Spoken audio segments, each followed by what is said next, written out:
आप कहीं अगर जा रहे हैं और आपको अलग से लोग जानते हैं कि आप कौन हैं, इतनी आपकी पहचान होनी चाहिए। पति के साथ तो हमारी पहचान है ही कि हम उनकी पत्नियां हैं, लेकिन हमारी अलग से अपनी क्या पहचान है। हम हर जगह जा रहे हैं तो पति को लोग इज्जत करते हैं, इसलिए हमें इज्जत थोड़ी सी दे देते हैं। हमें वैसी इज्जत नहीं चाहिए जो किसी के कंधे पर रखकर हमारे पास आए। राधे राधे। उम्मीद करती हूँ सभी नए साल का मजा ले रहे हैं, खुश हैं। दोस्तों, कुछ टाइम से मैंने वीडियोस अपलोड करना बंद कर दिया था, लॉन्ग वीडियोस। रीज़न कुछ ये था कि मैं अपनी फैमिली के साथ थी, मम्मी पापा भाई भाभी बच्चे उनके साथ थी। मैंने सोचा कुछ भी करो वीडियोस तो बना नहीं पाऊंगी, क्योंकि माहौल और सिचुएशन कुछ ऐसा था कि बिल्कुल टाइम नहीं मिला।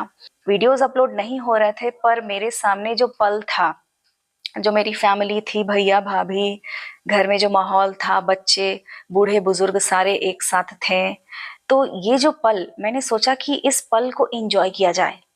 क्योंकि आपने देखा होगा कि बहुत लोग इस चीज से भी इरिटेट हो जाते हैं कि इस काम की वजह से वो काम बिगड़ गया, वो काम की वजह से वो बिगड़ गया, और जहां रहते हैं उस चीज को एंजॉय नहीं कर पाते हैं। तो मैंने सोचा फैमिली के साथ पूरी तरह से मस्ती ली जाए।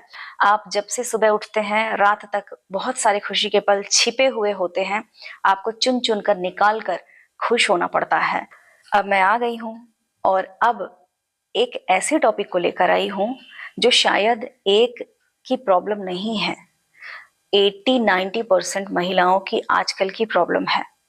कुछ दिन पहले मैंने अपना एक वीडियो डाला था जिसमें एक महिला ने मुझे कमेंट किया था कि हस्बैंड वैल्यू नहीं करते, घर में सारी चीजें अवेलेबल हैं, वेट कर रही हूँ कि इनकी इज्जत मुझे मिले, मेरी इज्जत करें, मुझे वैल्यू दें, पर 15 सालों से सिर्फ इंतजार ही कर रही हूँ, इन्हें सह रही हूँ, इन्हें झेल रही हूँ, पर कोई रिजल्ट नहीं मिला, क्या किया जाए। तो ऐसी एक कमेंट आई थी पर्सनली, कुछ लोगों ने भी मैसेज किया कि सेम प्रॉब्लम ऐसी ही उनकी भी है। इवन मैं जहां गई थी वहां मेरी एक फ्रेंड ने मुझे बताया कि उनके हस्बैंड उन्हें मारते हैं। तो आप सोचिए कितने सारी महिलाएं आजकल ये प्रॉब्लम को फेस कर रही है, पर कहीं ना कहीं वो कुछ बोल नहीं पाती है, क्योंकि उन्हें ऐसा लगता है कि यही उनकी कहानी है, यही उनका किस्मत है कि उन्हें झेलना है, सब कुछ सहना है। तो देखिए, प्रॉब्लम का, हर प्रॉब्लम का सोल्यूशन होता है। इस वीडियो को एंड तक देखिएगा, और अगर आपको लगता है कि इससे आपकी कुछ हेल्प हो पाई है, अच्छी लग रही है, तो प्लीज इस वीडियो को शेयर कर दीजिएगा। हो सकता है बहुत सारे लोग जिनको समझ नहीं आ रहा है कि इसी सिचुएशन में क्या किया जाए, तो उनकी मदद हो जाए। अगर नए हैं तो मेरे चैनल को सब्सक्राइब जरूर कर लीजिएगा। चलिए पहले चीजों की थोड़ी सी गहराई को समझते हैं। अगर मान लीजिए आप खाना खा रहे हैं और अचानक से अंधेरा हो गया, बिल्कुल ब्लैक, कुछ भी नहीं दिख रहा है, तो वैसी सिचुएशन में क्या आप अपने भोजन को उठाकर कान में डालेंगे, अपने माथे पर डालेंगे, या कहीं और कि मुझे तो दिखाई ही नहीं दे रहा है, मैं खाना कैसे खाऊं, कहाँ मेरा मुंह है, मुझे नहीं दिख रहा। ऐसा कभी नहीं होगा। आपके हाथ को भी पता है कि मुंह कहाँ है, और आपको भी पता है कि भोजन को उठाकर डालना कहाँ है, क्योंकि इस चीज की प्रैक्टिस आपने बचपन से की है। छोटे बच्चों को सिखाया जाता है कि खाने की चीजें उठाओ और यहाँ मुंह है डालो, डालो, इस चीज की प्रैक्टिस। ठीक वैसे ही हर चीज की प्रैक्टिस होती है। किसी को इज्जत देने की भी बचपन से प्रैक्टिस होती है, किसी को बेइज्जत करने की भी प्रैक्टिस होती है। हर चीज की एक्सपेक्टेशन हम हर इंसान से नहीं कर सकते। अगर किसी ने बचपन में कभी देखा ही नहीं है कि किसी को वैल्यू कैसे दी जाती है, घर में पत्नियों को वैल्यू कैसे दी जाती है, उन्होंने कभी देखा ही नहीं, सीखा ही नहीं इस चीज को, फिर आप इस चीज की एक्सपेक्टेशन अपने हस्बैंड से कैसे कर सकते हैं। और आप ही सोचिए, अगर ऐसी उम्मीदें आप लगा रहे हैं तो बेवकूफ कौन है, आपके हस्बैंड या आप। तो आपको गहराई में जाकर समझना होगा कि उनकी प्रैक्टिस, उनकी कंडीशनिंग ऐसी नहीं हुई है कि वो आपको वैल्यू दें। आपको लाइफ की बहुत छोटी छोटी चीजों के बारे में समझना होगा, जिसकी गहराई इतनी गहरी है कि चीजें समझ नहीं आती है, और हम अंधाधुंध कुछ भी सोचते हैं, कुछ भी फैसले ले लेते हैं और लाइफ को खराब कर लेते हैं। अगर मान लीजिए आपके घर में कहीं पर एक कोने में एक टेबल रखा है, उसके कोने से आपको बार बार चोट लग रही है, आप उधर जा रहे हैं तो चोट लग रही है, इधर आ रहे हैं तो चोट लग रही है, कई बार आपने महसूस किया कि ये गलत जगह पे है, तो आप सोल्यूशन क्या निकालेंगे?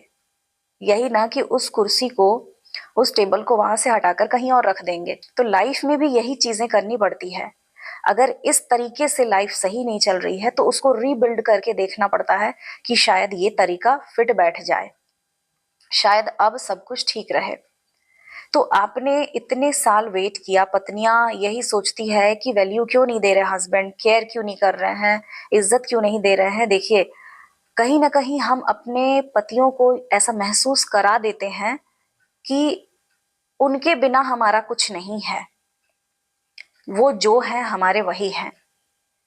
हम उनके बिना ना तो सुबह देख सकते हैं ना रात देख सकते हैं, हमको कहीं भी वो चाहिए। हम अकेले चलना नहीं चाहते हैं, हम अकेले रहना नहीं चाहते हैं। हम उन्हें इतना एहसास दिला चुके होते हैं कि हम आपसे प्यार करते हैं, हमें आपकी केयर चाहिए, हमें आपका अटेंशन चाहिए। इतनी ज्यादा उन्हें एहसास दिला चुके होते हैं कि वो इंसान कहीं ना कहीं आपको इग्नोर करने लगता है। सबसे पहले रिश्तों में कोशिश की जाती है कि चारों तरफ से हम ये कोशिश करें कि रिश्ते ठीक से चल सकें। लेकिन अगर कुछ लोगों की शिकायत ये है कि हमने हर कोशिश करके देख ली, हम थक चुके हैं, लेकिन सामने वाला हमें वैल्यू देने के लिए तैयार नहीं है, तो एक चीज याद रखिएगा कि कोई भी इंसान आपको वैल्यू नहीं दे सकता। अगर आपको वैल्यू कोई दिलाएगा तो वो आपका खुद का टैलेंट, आपके खुद के काम, आप खुद नजर उठाकर देख लीजिए। जिन लोगों को भर भर के वैल्यू मिलती है, उनके पास क्या है? उनके पास क्या? उन लोगों ने अपने काम को इतना पॉलिश्ड किया है, अपने टैलेंट को दुनिया के सामने लेकर आए हैं, नेम फेम खुद बनाया है, मेहनत किया है, गिरे हैं, उठे हैं, उसके बाद चमक कर शाइन करके एक दुनिया के सामने आए हैं। उसके बाद लोग उनकी वैल्यू करते हैं। तो आपको अगर वैल्यू पानी है, हस्बैंड से प्यार किया, इतने सालों में वैल्यू नहीं मिली, अब काम से प्यार करके देखिए। ये काम आपको इतना वैल्यू दिलाएगा कि आप बोलेंगे बस बस, इतना वैल्यू दिलाएगा। आपके अंदर कोई तो टैलेंट होगा, आप कुछ तो ऐसा करते होंगे जो बहुत अच्छा होता है, उस पर काम कीजिए, अपनी पूरी एनर्जी वहां लगाइए, छोड़ दीजिए उनको, अपने हाल पे छोड़ दीजिए। आप खुद को पॉलिश करिए, खुद पर टाइम दीजिए। देखिए, कोई अकेला रहता नहीं, उसे अकेला किया जाता है ताकि वो खुद को पॉलिश कर सके, खुद पर काम कर सके, खुद पर मेहनत कर सके और एक नई चीज लेकर दुनिया के सामने आए। आप अकेले नहीं हैं, आपको अकेला किया गया है यूनिवर्स के द्वारा, क्योंकि आप कुछ कर सकते हैं, इसीलिए आपको अकेला किया गया है, इसीलिए आप अकेले हैं। अकेलापन ही, एकांत ही आपको कुछ बना सकता है। भीड़ बस भेड़िया ही बना सकता है आपको, क्योंकि जब तक आप सबके साथ बहुत ही कंफर्टेबल रहेंगे, ऐशो आराम के साथ रहेंगे, आपके अंदर कुछ करने की आग नहीं लगेगी, कुछ बनने की आग नहीं लगेगी। और अगर आपकी पहचान सिर्फ इतनी है कि आप अपने पति के पत्नी हैं, बस इतने से ही लोग आपको जान रहे हैं कि इसकी पत्नी है ये, तो आप बहुत गहरे गड्ढे में हैं। आपको खुद की एक पहचान बनानी है कि आप भी कुछ हैं, और आप हैं तभी आप अकेले हैं। जो भी पत्नियां ये शिकायत करती है कि उनके पति उनसे ठीक से बात नहीं करते, केयर नहीं करते, खुद की पहचान बनाओ। कैसे नहीं आएंगे पति, कैसे नहीं अटेंशन देंगे, ऐसे बन जाओ कि पति भी आपके बगल में खड़े होने के लिए तरस जाएं। आपने बागवान मूवी देखी है? उसमें अगर मान लीजिए अमिताभ बच्चन और हेमा मालिनी जो थे अलग अलग नहीं होते, एक नेगेटिव सिचुएशन नहीं आता, तो क्या बागवान ये जो बुक उन्होंने छापी थी, वो छापने का ख्याल उनके दिमाग में आता? कभी नहीं आता। वो अकेले पड़े, उन्होंने दर्द को महसूस किया, उस चीज को देखा, कुछ लोगों ने उनको आइडियाज दिया, उसके बाद से उन्होंने बुक लिखा। और ये सारी चीजें तभी हो पाई जब दोनों अकेले थे। तो आप अकेले हैं, उनके पीछे कोई रीजन है, उसको समझिए। अपनी एनर्जी उन लोगों में मत लगाइए जो नहीं समझते आपको, अपने काम में लगाइए, अपने टैलेंट में लगाइए। आप सब कुछ कर सकते हैं। बस प्रॉब्लम यही है कि हनुमान जी की तरह पत्नियां अपनी शक्तियों को भूल जाती है कि उनमें कितनी शक्तियां हैं। आप अपनी पहचान बनाइए। आप कहीं अगर जा रहे हैं और आपको अलग से लोग जानते हैं कि आप कौन हैं, इतनी आपकी पहचान होनी चाहिए। पति के साथ तो हमारी पहचान है ही कि हम उनकी पत्नियां हैं, लेकिन हमारी अलग से अपनी क्या पहचान है? हम हर जगह जा रहे हैं तो पति को लोग इज्जत करते हैं, इसलिए हमें इज्जत थोड़ी सी दे देते हैं।